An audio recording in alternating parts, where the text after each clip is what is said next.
In August of 2024, Ukraine adopted Law 3894, legislation that effectively abolishes the Ukrainian Orthodox Church, the country's oldest and largest Christian denomination with more than 1,000 years of history. The law dissolves the church's legal status, strips parishes and monasteries of property rights, and criminalizes religious activity. In 2025, the government began enforcing it.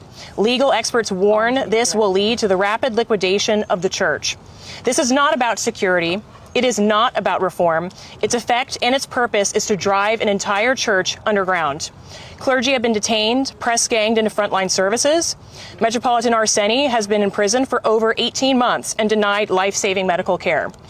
Metropolitan Onufri, the 80-year-old primate of the church and a native of Ukraine, has had his citizenship revoked by order of President Zelensky. Churches and monasteries have been seized, often violently, while police stand by and watch. Parishioners are now worshiping in basements, apartments, and even here they are hunted by the security services and a hostile press. I want to remind you that we are not speaking of North Korea or China here. This is happening in a country the United States considers an ally.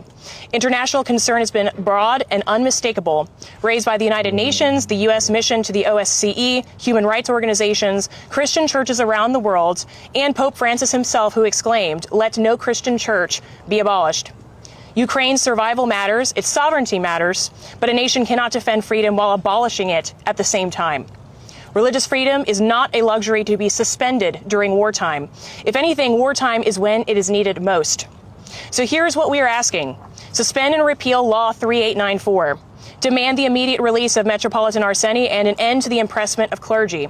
Insist that Ukraine honor its constitutional and international obligations on religious freedom with real accountability measures enacted. And I will end with this.